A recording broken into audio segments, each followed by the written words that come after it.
We're going to address issues surrounding the future of human spaceflight and in particular, project the 100-Year Starship.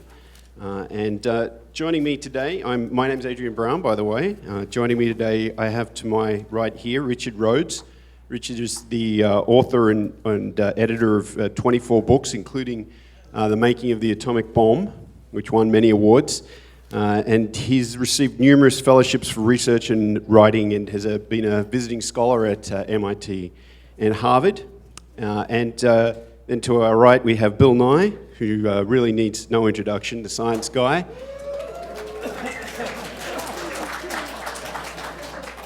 One of the best explainers of science in the country, and also the director of the Planetary Society, and also an engineer who worked on the 747 double rudder system or something like that with great supervision, as we just heard at lunchtime. And then to our right we have Dana Bachman. Dana is a scientist at the SETI Institute. Thank you. SETI Institute! He's manager of the Sophia Airborne Observatory EPO project, and an infrared astronomer whose interests lie in the field of planetary systems, nearby stars with debris disks, and the evolution of our own solar system, in particular the Kuiper Belt. And then our final panelist is Mae Jemison, also needs no introduction, but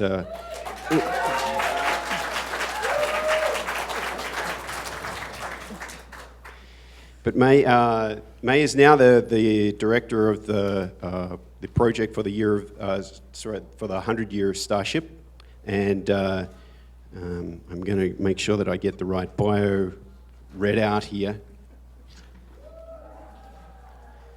An astronaut. They must be having more fun. An astronaut above the. We'll get to our fun bit, Bill.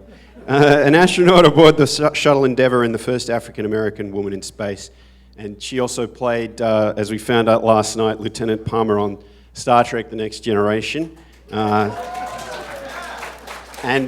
And we'll be using her expertise as the leader of the 100-Year Starship program today. And in fact, I'm going to start with you, Mae. Could you give us a rundown on how the 100-Year Starship project came about, and what's your involvement in it? So, good afternoon. It's really exciting to be here. It's always interesting about how you're introduced, and I'm just going to start that off really quickly. Tell you a little bit more about my background, which influences very much about the makeup of how we decided we wanted to do 100-Year Starship. My background is I'm a chemical engineer as an undergraduate, but I also majored in African American studies right up here at Stanford University. It's where I went to school from Chicago. And then I'm an MD. I'm a physician from my background and training. And I worked in developing countries. I worked as a doc who took care of Peace Corps volunteers and State Department personnel in Sierra Leone and Liberia for a number of years, as well as having worked in Cambodian refugee camps. Going to NASA as an astronaut. Leaving NASA, I went and worked on as an environmental studies professor at Dartmouth College on sustainable development, and started a technology company and some other things. I wanted to bring those and put those in perspective because they have very much to do with what 100-Year Starship represents and how it was so congruent with some of our other team members. So 100-Year Starship is an initiative from DARPA. DARPA is a Defense Advanced Research Projects Agency of the Defense Department. And they're the ones who brought you the internet and global positioning satellite systems, just to sort of name some things that you might be familiar with in your everyday life that are very far-cutting. DARPA and NASA Ames work together to create this initiative to look at how do we ensure that we have the capacity to send humans to another star system within the next 100 years. So during the next 100 years, how do we make sure we have the capability to send people to another star system? And the process that worked out was there was a call for papers.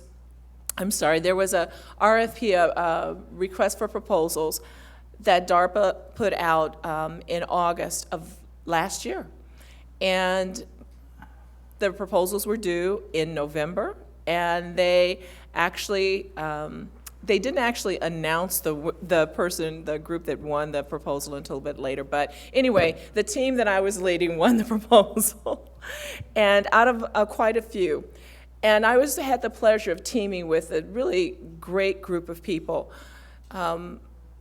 Our foundation, the Dorothy Jemison Foundation for Excellence, is the prime on the project, and we've done a lot of work with education and outreach and science education. We're also chaired with Icarus Interstellar, which is a group of astronomers, astrophysicists, engineers, aerospace engineers, and people who want to make a difference in terms of creating an interstellar probe.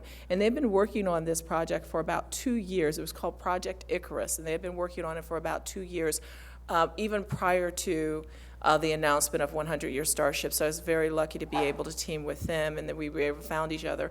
And there's a Foundation for Enterprise Development, which is an organization, a nonprofit organization, which looks at the issues surrounding governance of technology and innovation companies. And so those are the teams that are working together.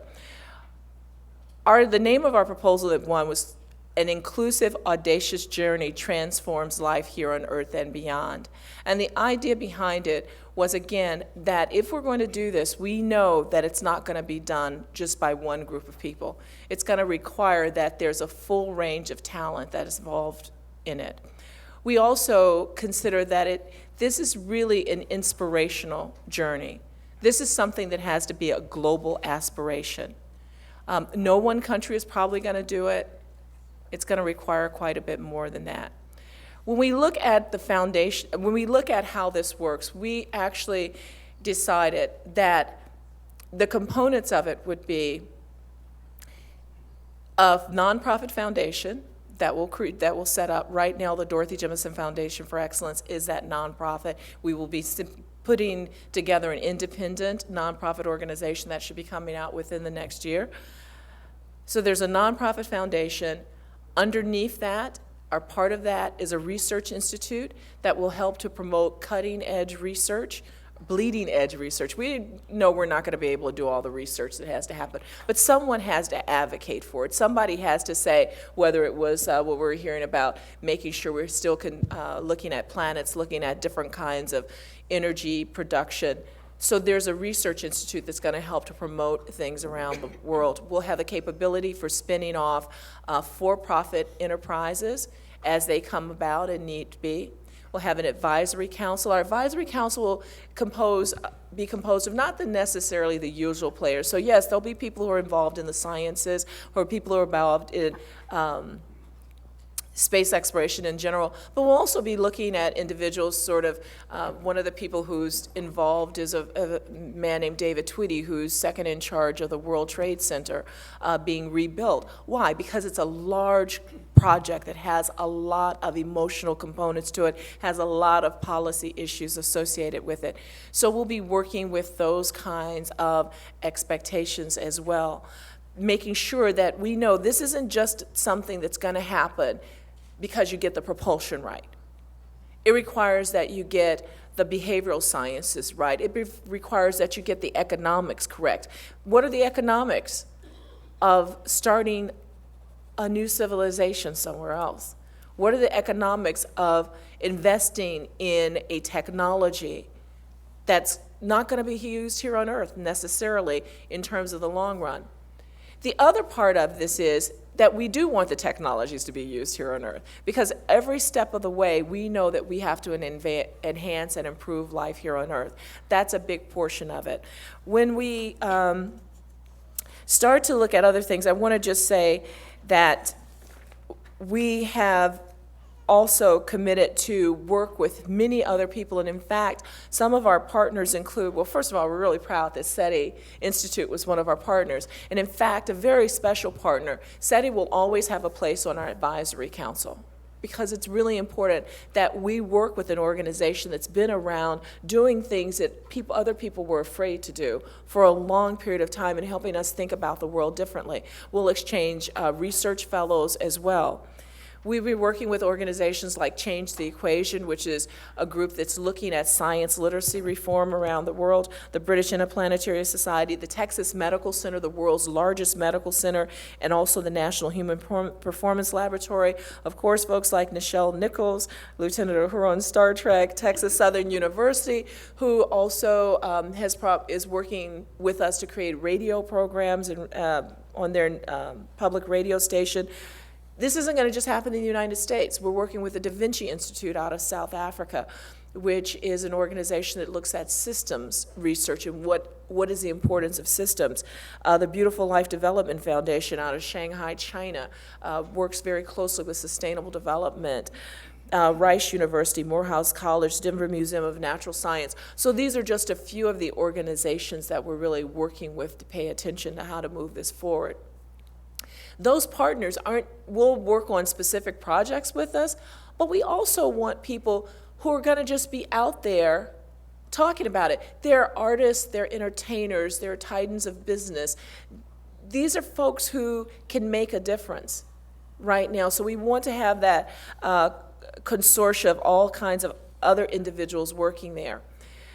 There are lots of challenges that are associated with this, and we can talk about those a little bit more. The challenges range from the purely physical and the physics of it all the way to what is human and whether or not we should even do this. So those are the pieces. Our task is not necessarily to create the vehicle that's going to go, but to make sure that if someone within the next 100 years decides to mount a mission, that the technologies are there and in place. And the last thing I want to do is just to tell you one other piece about what we're doing. So we're sort of starting out doing this on the run because we want to follow up on the momentum of all the things that have been happening over the past year and as 100 Year Starship came out. And so we're actually holding a symposium in Houston, a public symposium on 100 Year Starship in September, and we can give you more information on our website. But I just want to let you know that because it's important that we all get involved. Thanks, Mae. I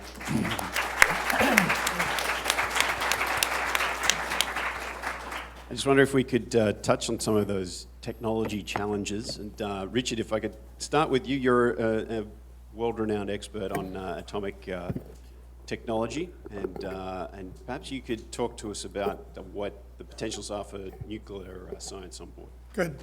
I thought, since I'm basically a historian, I thought I would approach this as if it were some history that I was looking at and was planning to write about. Pretty clearly, the power system for a starship isn't going to be able to carry enough fuel. So I think of this in terms of a three-stage system. First of all, whatever is going to be built is assembled in orbit, probably at the Chairman Mao Memorial Gaming, Sport, and Starship Assembly Center in orbit around the Earth, or perhaps it's the Elon Musk Memorial, one or the other. The engine that's going to get this system out of our planetary system could well be a nuclear reactor with fuel, presumably hydrogen. But once it's out beyond the solar system, then we need something a little more sophisticated. There is such a concept. It's a nuclear power reactor that basically uses the black body radiation, the heat coming off the reactor, as the propulsion mechanism. Photons can push. It's not a very big push. But those of you who've looked at these long range propulsion systems know that as long as you have a steady push, you slowly get to accelerations that are truly phenomenal, hundreds of thousands of miles per second. So if you can imagine just a very hot radiator on the outside of a nuclear reactor, then I think you have a propulsion system that paradoxically doesn't need any fuel other, of course, than the fuel in the reactor itself. for that, the reactor I have in mind is one that was called the IFR, the Intermediate Fast Reactor, designed by the boys out in Idaho with the leadership of a Canadian engineer named Charles Till, which was, and I don't say this as a conspiracy theorist at all, but simply as a fact, which was basically suppressed early in the Clinton era because it was not something that evidently our government wanted to build. It used fast neutrons. It had about 20% fuel burn up instead of the 1 or 2 or 3% that regular light water reactors have today. And another innovation, which is in fact coming into use now, was called electroseparation.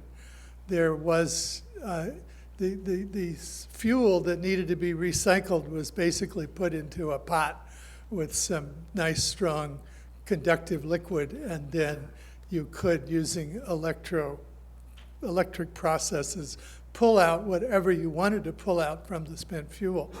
It was nice for use on Earth because it left you with material that was so highly radioactive that no one was going to carry it off in their pocket and use it to make a bomb on the side. But as a system, it was compact, straightforward, something that would fit very nicely in the self-contained power packs unit. And then the question, of course, is how do you keep the radiation from the reactor away from the people inside? And there I draw on the inspiration of Curtis LeMay and his idea of an atomic airplane, which was a hot item in the Strategic Air Command in the early 1950s, fortunately eventually abandoned. But the idea was that since the reactor that was going to power this strategic bomber was going to be pretty deadly, it would be back on a pole about 150 feet behind the plane. No one really talked about what would happen if the plane, as inevitably planes do, might crash. But we fortunately won't have that problem since we're going to have this system outside of Earth orbit, and if something goes wrong and the thing has to be dumped, it can just be dumped into solar orbit, or once we're out of the solar system, just left to sail off to wherever it might sail off. So with this combination of existing, or at least conceptually existing technologies, I think you have a power system that would do the job. You'd have to carry, of course, quite a bit of extra fuel. That doesn't seem to be a problem if you were talking about something of the sheer scale of a Starship that's going to carry people. The only other thing that I thought about was my experience in writing about technology is that the really interesting phenomena are the unintended consequences. That seems to have much more to do with where we go with technology than the intended consequences. So what are the unintended consequences here? The one that comes most to mind is the extent to which a system like this is going to use robotics and the intelligence of the robotics. It seems to me we have the possibility 100 years down the road with this very important mission to, we presume, an inhabited planet somewhere far away, that the robotic systems themselves are going to insist on some kind of human rights, of intelligent rights, let's call them, that this is going to be a moment in human history where all of these intelligent systems that we've slowly been constructing are going to insist that they have an equal share in the process, particularly since the likeliest life forms we're going to find on an advanced system somewhere else will be machines, not something so squishy and difficult to deal with as biological organisms. So I leave you to think about that, or all of us maybe to talk about that. But for power, nuclear power is obviously the way to go. Nuclear fusion would be, but 100 years from now, it's still going to be 20 years down the road. Adrian, I know we're going to move on, but I'd like to just do something for a second, because in terms of talking about technologies, one of the biggest things that we're doing as we're going forward is to leave things open so that we have an opportunity to see if we get further on it. And I want to just say a couple things that, the physics of doing this is possible. The reason why we talk about using other kinds of fuel systems, because you can't get there with chemical rockets, as we sort of talked about last night. But what I'd love to do is to ask someone in the audience who's not on the panel to just make a comment a little bit about the different kinds of energy systems we can do, whether it's fission, fusion, or matter-antimatter, who's been working with us and who I count on is Dr. Richard Obusi, who's the president of Icarus Interstellar. So if Richard could, you give us just 2 minutes. I know he's not on the platform, but he's going to my proxy, like the Congresswoman yields the floor. We'll just get this one. A second. Just this one time. I promise Okay. you I won't do it too many more times.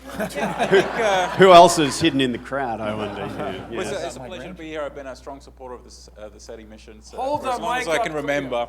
I think really it's important to frame the problem. Mae articulated with clarity yesterday, and the real problem when you want to engage in missions of an interstellar nature are the vast distances that separate us from even the closest star systems. And as Mae said yesterday, Voyager 1, one of our fastest outgoing probes, traveling at about 38,000 miles per hour, would take about 70,000 years to reach one of the closest stars, if that were its destination. And it's not. And the problem is that we're currently using chemical rocket fuel, chemical rocket propulsion, which is wonderful at liberating vast amounts of energy in a very short period of time. It's great for getting us into Earth orbit, but pound for pound, we know of far more energy efficient ways of liberating energy from matter.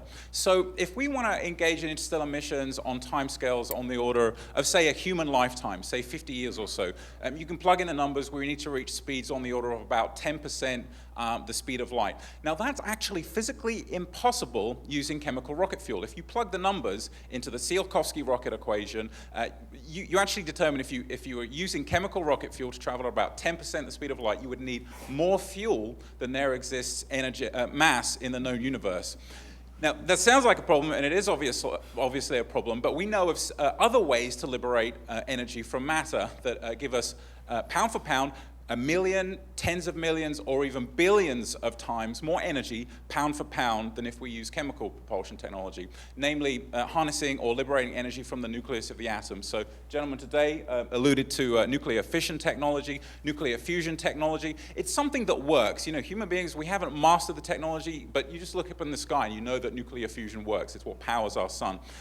There are ways to circumvent the Tsiolkovsky rocket equation, namely beaming energy. There's an expert in the audience, Jim Benford, who works on beaming energy to a sail-like structure, which is a way you can achieve appreciable fractions of the speed of light. And even matter-antimatter annihilation is the most efficient way, effective way to liberate energy from matter. So again, we're only creating on the order of a few trillionths of a gram of antimatter per year in particle accelerators. But the point is that there exists out there ways within orthodox physics, within the known laws of physics. We don't have to go out and create warp drives or wormholes. The physics exists. We just need to sort of like develop that technology arc, as Mae Jemison alludes to. So that's really what I wanted to pass on. Thank you.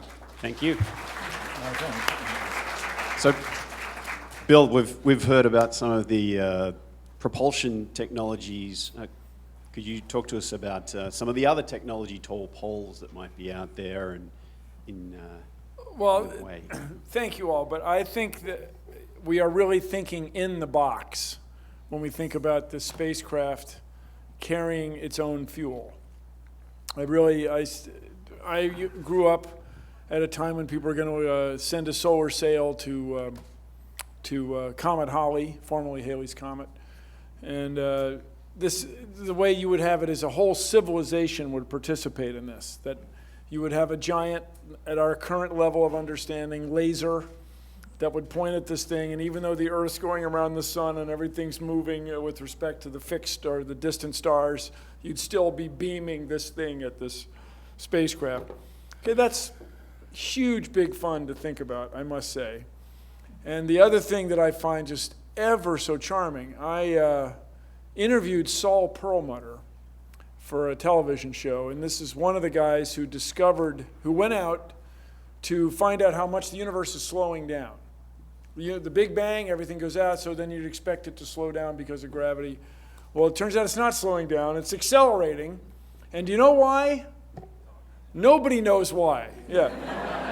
And so it is quite reasonable to me that there will be discoveries, and as a guy who took a lot of physics, in physics, all science is physics, there will be discoveries in astrophysics that will make the way we think about this problem obsolete.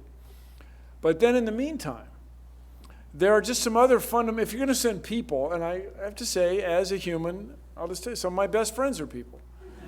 Even, there's considerable evidence that even my old boss was human. It was time when I wasn't sure, I'll confess. That we need something that spins. We need a spacecraft that spins. We got to create artificial gravity, and this would be fun. That is to say, in the name of the 100-year Starship, we develop other technologies that would allow us to send people, especially for me, to Mars. And for those of you who volunteer to go to Mars one way, and I know there are a few of you out here, I really encourage you. It's the problem. I don't want to shock anyone. It's freaking cold. All right. Then they don't have anything for us to breathe if you go there. So I really encourage you to try live in Antarctica for a couple years. It's really difficult to spend a winter in Antarctica, and don't go. No. Don't go to where the seals and the penguins are having fun. No. You go to the dry valleys where there's not even sure there's microbes there. You try that for a couple years, and then we'll take this meeting. But in the meantime, my belief is to use the 100-year Starship program to extend these intermediate technologies that you would need. And the big thing, apparently, people have a hard time getting along. If we had everybody in this room on a spaceship, it wouldn't be long before we had, some conflict. And I know one of you is about to say, no, we would not have conflict. Yeah. So these are big problems, and I think we can use the 100-year Starship idea to develop this way to go to very difficult but much more immediate destinations. Thanks, Bill. Oh, sure, yes, thank you. Dana, can you talk to us a little bit about potential destinations for the Starship? That's a good thing. That's what my notes are about. Right, Isn't that? yes. And also, I have a little bit about Mae's other question last night about who we would take along. So, so I've wanted to be on your staff since the 4th grade when I read Robert Heinlein's novel Time for the Stars, which is about a fleet of starships sent out in all directions to investigate solar-like stars looking for Earth-like planets. And these starships boosted at 1G. They had an engine that would do that, and so they didn't have to spin it. But they had the protagonist was one member of a pair of twins who were used as a radio communication device. They had telepathic twin communication, which it turned out went instantaneously. It's like subspace radio. Quite a bit like subspace radio. Well, I guess that's why they didn't use subspace, because they had that. Yeah, they had that. But this was inspired. This was organized by something called the Long Range Foundation, which was now it sounds to me like the 100-year Starship organization. Their charter said, "Don't do anything that will bring a return in less than 7 generations," and they were doing things like sending a fleet of starships out. And the benefit of this was that they had found, since telepathy goes faster than light, in fact, instantaneously, they used that as the principle for the next generation of ships that then went instantaneously out to pick up the crews from these low lumbering speed of light starships. But anyway, then in the 7th grade, I wandered into the adult stacks in the Hartford, Connecticut Public Library, and there was a book by Stephen Dole called Habitable Planets for Man, which is a Rand Corporation study of which of the nearby stars would be the best suitable to host Earth-like planets. And I devoured that book, and Robert Heinlein and Stephen Dole had converged on the best choices nearby. And only later did I wonder, aren't we going to send women too? That would be I wondered that first. The question is, should men be allowed to go at all? Since you can reproduce the human race without guys, but not without Exactly. the girls, yeah. So Wait, okay. where are the Just destinations? so we're clear. So last night you said about Alpha Centauri being the first choice. It's a pair of solar-like stars 4 light years away, and it's the answer to crossword puzzles. What's the nearest star system? And it's a little iffy because it's a double star system. I'll come back to that in a second. The next 2 solar-type stars are probably half the people in here know this: Epsilon Eridani and Tau Ceti. Tau Ceti was the destination of the Time for the Stars novel. It's a G star that's 12 light years away, and Lewis and Clark Starship went there as its first stop. And those 2 stars were the first targets of Frank Drake's SETI research, the first listening project, 15 minutes or so on each star, something like that, not very long, listening to those 2 nearest solar-type single stars, Epsilon Eridani and Tau Ceti. And we know a lot more about them now. We know, I was privileged to be part of a team that used the Spitzer Space Telescope to study both of those stars, and we found that Eridani has a architecture like our system. It has a Jupiter-like planet with an asteroid belt next to it. It has a Kuiper belt, an outer, beyond the outermost zone, about the same size as ours. And then a comet or asteroid belt, we couldn't tell which, at about the position of Uranus. So that's a really similar system to ours. We don't know about the Earth-like planets. It's not presented edge-on, so we're not seeing transits, and we can't detect Earth-sized planets yet, but there's a Jupiter in there.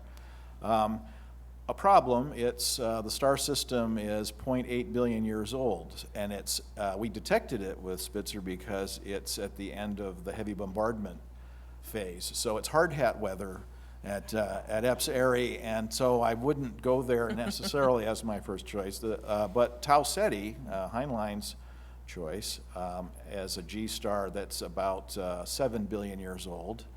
And it also has a Kuiper belt, much faded relative to Eridani's. So that's probably the pretty good choice. Now back to Alpha Centauri, though, at only 4 light years distance. So the 2 stars, the G star and the K star, orbit each other at about the distance that Uranus is from the sun in our system. So it's like the scale of a planetary system. That sort of looks dangerous. So I called up my favorite dynamicist and said, could a planet in a habitable zone around either of those stars stay in a stable orbit for billions of years, given that there's a whole other star, just 20 AU, over there, actually in an eccentricity 0.5 orbit, which is also kind of scary. And his answer was, Jack Lissauer, as the guy, says, yes, that would be stable. You could, both of those habitable zones, you could put a planet in and stay there for billions of years. However, not obvious that the planets could assemble to start with. That's a different problem. You could take a point mass and put it in there now and it would stay put, but whether you could, with 2 stars rolling around each other at that short distance, whether the protostellar disk would be chewed up or not is not clear. And we can't check this one easily with infrared, our present infrared technology, Alpha Centauri, because it's presented against a very dense piece of the Milky Way, so there's a huge background signal, and Spitzer burned out basically trying to look at Alpha Centauri. So we get something with higher spatial resolution like SOFIA, and look at it eventually. So, but for now, Alpha Centauri, it's 5 billion years old, so that's okay. We don't know whether it's got planets or asteroid belts, Kuiper belts that show that there are planets assembled. It ends up being Tau Ceti at 12 light years is looking like still the best choice. Then there's I was a co-author on a paper that was led by Jill Tarter, the SETI Institute's director of the search project, that had revisited the question of whether low mass stars, M stars, could be hosts for habitable planets. The argument had always been that to be at liquid water temperature around such a low luminosity star, the planet would have to be so close that its rotation would lock as Mercury's is locked in a 2/3 resonance, or if it's circular orbit, it's a 1-to-1. And then you're in trouble because the atmosphere goes and freezes out on the cold pole of your planet, and that's no fun for anyone. So M-stars were usually not considered as good prospects, but there's now revisited. If the atmosphere is at least as thick as the Earth's, it carries the heat around. The atmosphere super rotates and redistributes the heat. So you can have the planet locked, and the atmosphere carries the heat around and doesn't freeze, maybe. Okay, so we if you want to go to M-stars, the next two down go by catalog numbers of the astronomers who picked them out in 2 or 3 centuries ago: Lacaille 9352 and Lalande 21185. Those are the next fairly obscure next choices down. But when we go there, when the Starship sets out, we'll already know whether there's some place to go, because as Seth Shostak points out, there'll be the technology to examine in detail the surfaces of those planets by the time we're ready to send a ship out there. So it won't be a launch into the dark like so many of the science fiction novels have been. So Mae, where are we going? Which one are we going? Well, I'm going to... Yes, Wait, there's one just... 2 minutes on how many people or who to pick.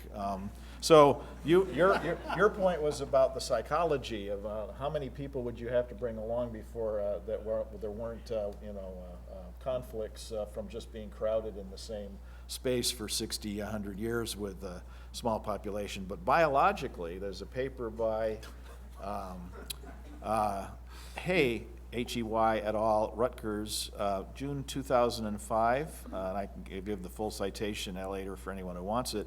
The main wave of colonization of North and South America over the Bering land bridge, there were 3 waves, but the one that populated most of the Western Hemisphere consisted of 70 people.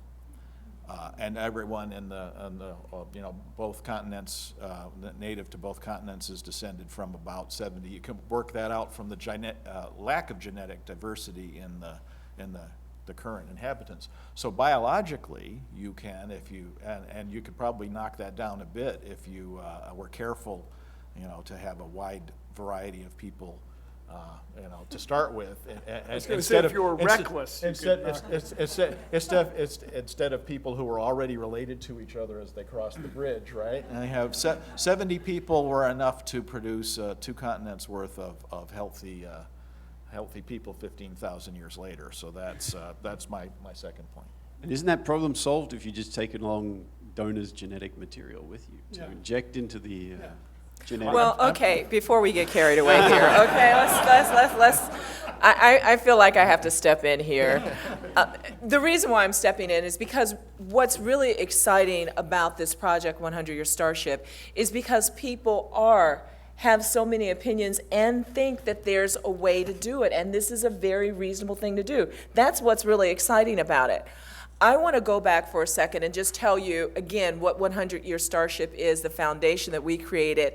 It is not about necessarily saying this is exactly what's going to happen, but rather how do we get the technologies in place? So we think about the various kinds of propulsions. You asked the question, what were some of the long poles? And I'm going to come back to that. But the first thing I want to say is that in order for this to happen, everybody have to see how it applies to the Earth right now. How does it transform? How does it make a difference to us? Now, some of us in this room probably I'll hold my breath for a long time, and as long as we get these technologies done, as long as I get a chance to go, it's all right. I'll spend the money, we can spend the money. But a lot of people don't feel that way. It needs to have some direct application now. So it's not only just helping us go to Mars, right? It's because we have to do some incremental steps. We have to do some testing. But it also helps to transform our world. One of the incredibly long poles in the tent will be self-renewing systems. Because I don't know how long it's gonna take, but wherever you go, you might have to carry enough to be able to live on from now on. right? So self-renewing systems become very important. Imagine what would happen to our planet if we learned enough about self-renewing systems, the knowledge that we could apply here on Earth. That's a very important long pole in terms of technology. Now, we made a joke about the behavior and how people act, but behavior mechanisms makes a really big difference because that's something we haven't figured out yet. Right? If we, the changing politics, all of those kinds of things really make a big difference. But I wasn't trying to poo-poo it. It's a real It's a really huge makes problem. no. I mean, we talk about, but we can apply that as we learn about, because you don't want to just send everybody blind, but we want to understand how these things happen. Our task, again, for 100 Year Starship is to say along the way, let's make sure that we apply these back on any of these technologies, we apply them back on Earth. I put a couple of little notes over here. Just in terms of, you talked about the genetic variability and all of those kinds of things of the people we want to send. So genetic variability is only one of the components. The other components, what is the socio-cultural norms that you're going to send? What are the religious norms that are going to go along with it? How do those influence the behavior? We haven't figured out, we have a whole big world here to share. We haven't figured out how to deal with those kinds of issues yet. But it makes a really big difference as we evaluate and go through. And then how do we apply this information back to our world? Okay, we're going to, thanks mate, that was fantastic. We're going to open the floor for some questions. If so, put up your hand and the guy will come around and give you the mic, and then you can address the... My question is for Mr. Rhodes. Considering that the best and the brightest built the bomb, I'm wondering, should we project ourselves out there? As you said, unintentional consequences. Protect ourselves from... Project ourselves, should we? Our capacity for destruction, as I said, the best and the brightest built the bomb. I mean, should we I go don't on? understand what you're saying. Protect us from what? No, project, should we go on? Should we, what Bill was saying about the conflict. Oh, I see. Because Well, we suck so bad. That was the short version. well, it's, as is usual with human beings, it's really not should we. We're going to if we can, because that's what we do. The question really is, what are we going to do at the other end?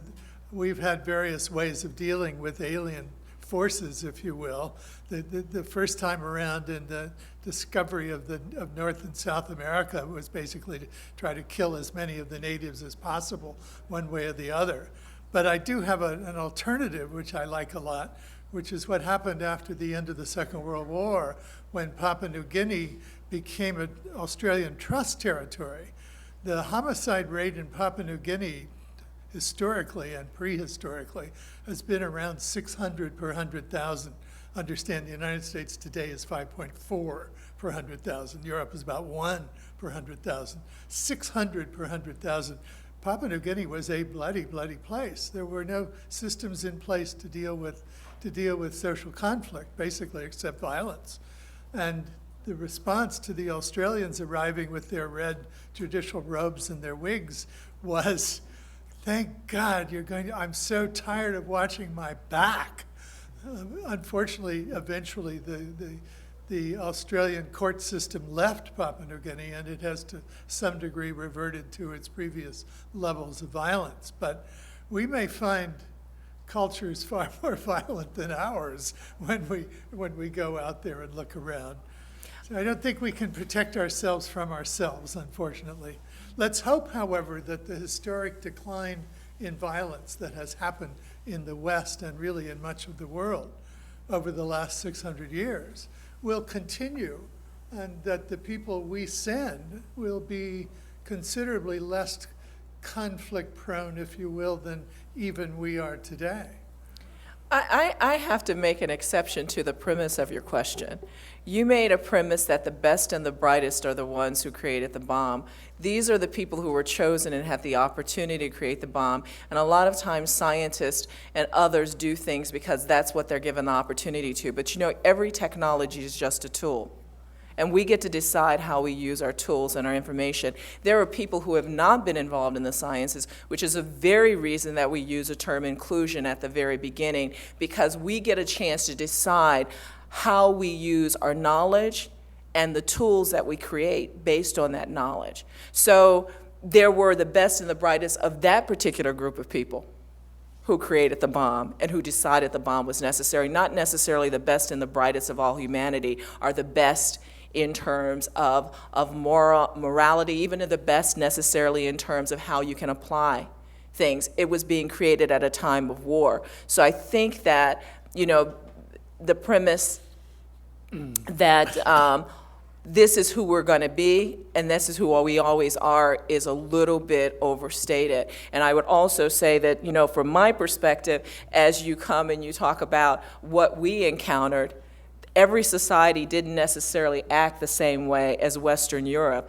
There were societies who, when they first came to over here, they were already here when Western Europe got here. So we have to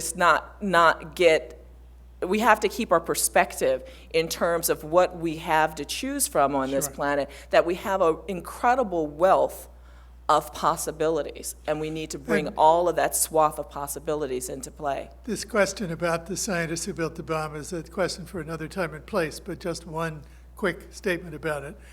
They worked on that project because they were fairly confident that Nazi Germany was working on that project. And the concept of Adolf Hitler having a 1,000-year Reich in place, controlled by nuclear weapons, was horrific to everyone who even heard of the idea. What we did later is another question, to be sure. The other point being, and this is true in general with science, and why I'm sure this Starship will happen at some point, scientists worked on fission because it was there to be worked on. It wasn't something they could all get together and say, oh, let's not do this. That was where science was at that point. If it hadn't been discovered in Nazi Germany in 1938, it would have been discovered in 20 other places within a matter of days from the time the discovery took place. And fission could be used for lots of other Indeed, things, from including nuclear, powering for starships. powering starships, for nuclear energy, for lots of other different things. We get a choice. And another thing we don't have a choice in, just to follow that up, is if you choose not to explore, not to look up and out, what does that say about you? It's probably not very good. I claim that the humans that came before us that did not have that desire to look out and up became food for some of other nature's organisms. That's just in us. We can't. That's going to be hard to change. That's a good question, though. I think we have a mic at the back there. Yeah. I'm glad to hear that there's avenues to work on in terms of propulsion, but to me the real question has always been life support. So short of my only solution, which is to build a giant terrarium and take a slice of Earth with us to grow and breathe on, short of packing that with the one thing that we cannot find anywhere else that we know of in the cosmos, we can find water and we can find oxygen and hydrogen and probably heavy metals someplace. The one thing we will never find that we can think of outside of the biosphere is the, 1,000,000 tons of living topsoil we would need to pack a spaceship with to take it someplace if it's going to grow and live and heave people on board for a century or 2 or 3 centuries. Maybe we get someplace, we decide it's not suitable, we're gonna have to stay, as someone mentioned earlier, on our Starship for a while. So does anyone have anything to say about the question of life support and the staggering prospect of having to build an imitation biosphere to cart around with us?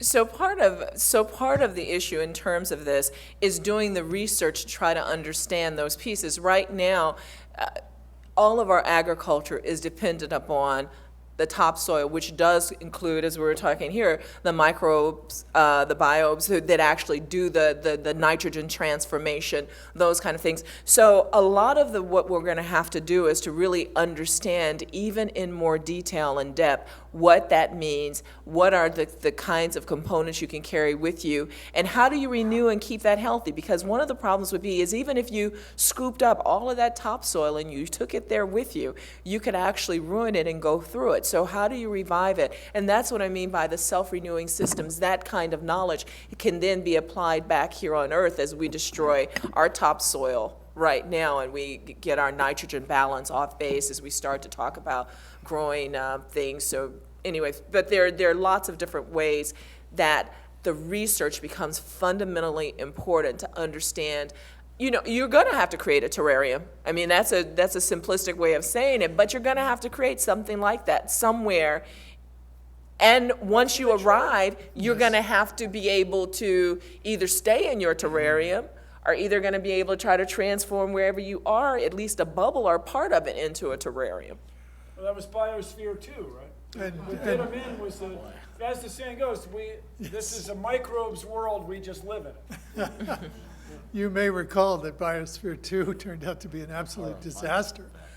Obviously, we have a lot more to learn about closed terrarium systems and how you maintain them in a stable state. Do we have another mic question?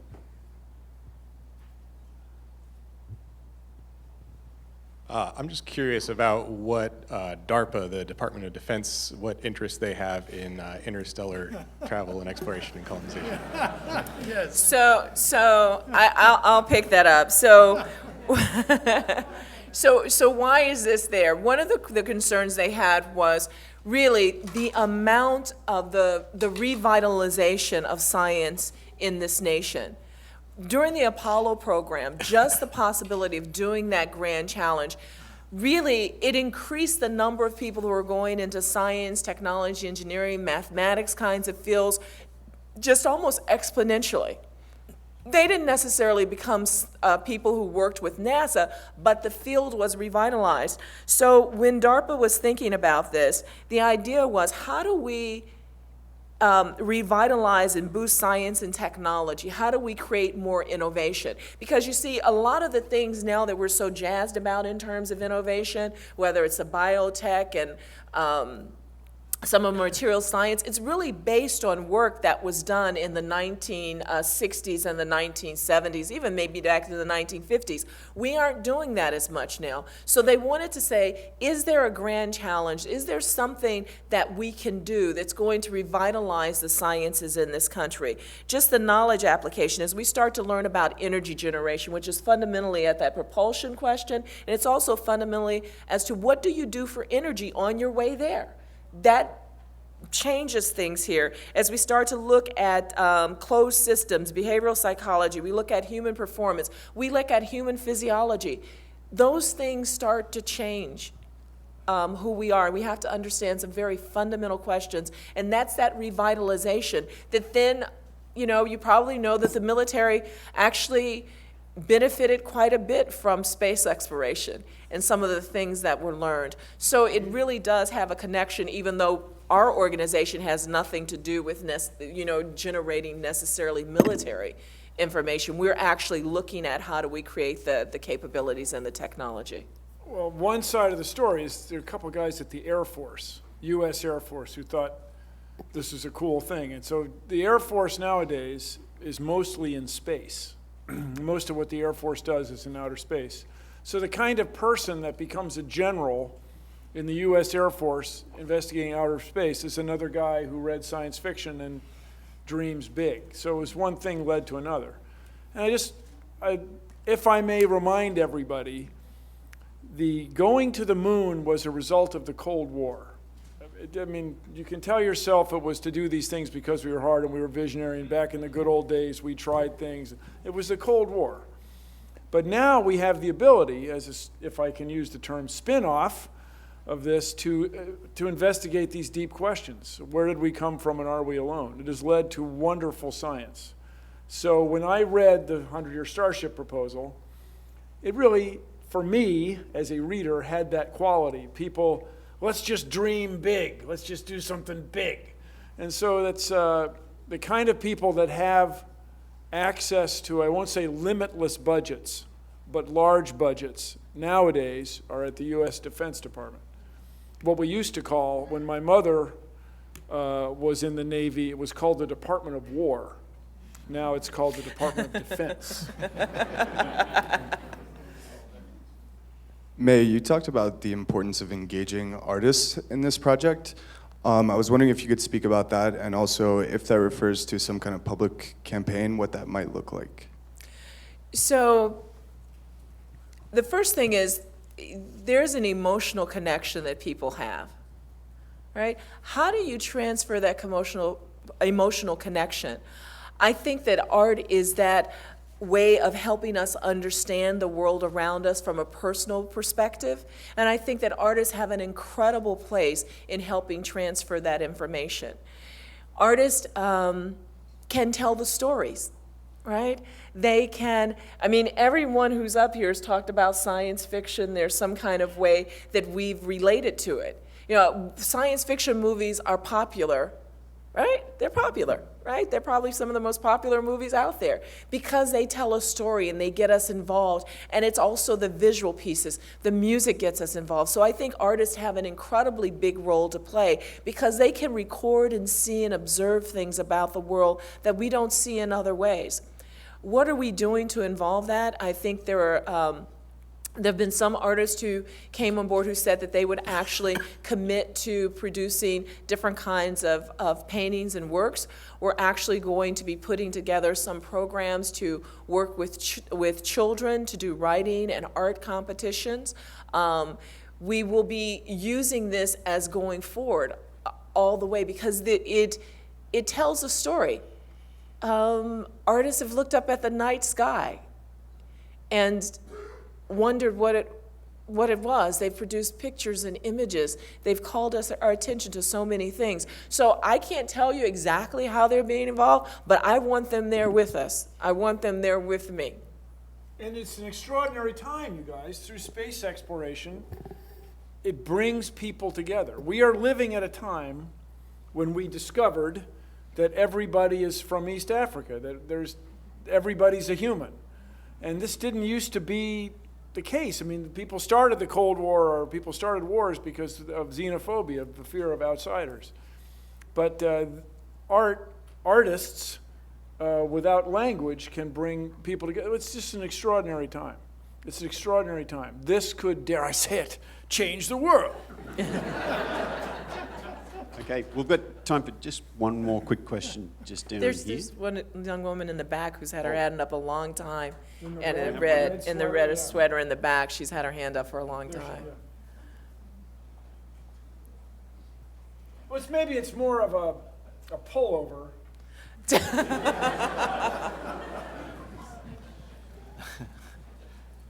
So I agree that this project is a good idea, but what happens when the other generations are, say, born in other star systems? Is that necessarily right for them to be born there, but yet want to still come here even though they never will be able to? Say the last part again. Is that right? Is that right for those generations who are stuck in another star system, even if they want to come back to Earth, but they can't? So part of the reason why we have to have so many people involved are to ask those kinds of questions. That's an ethical question that we have to ask. Some people might answer, well, they'll have to take care of that when they get there. Other people will say, well, we can't make that decision for them. But those are some of the ethical issues. I can't tell you what the answer ought to be, but I know that there probably will be people at some point in time who are born in other star systems. We don't know if there's going to be a return trip or how that return trip happens, but it is an ethical issue. That's the reason it's so important for us to understand how cultures change. Sometimes cultures go along and they're very similar. If you look at the transition of Europeans to the United States, some of those cultures survived. They had an active survival. If you look at Africans coming to the United States on slave ships, many of African cultural isms actually survived even though they were actively discouraged here in the US. So there will be cultural transitions. All of those things will occur. I can't give you the right or wrong of that, but it is a question we need to ask and spend some time thinking about. And anyway, whoever got to choose where he was born? How many times have all of us said to a parent, I didn't ask to be born? I'm working in a wind. Well, ladies and gentlemen, on that mark, we'll end this panel. And I know that there are a lot more questions out there, so please feel free to come up after the talk. Thanks very much.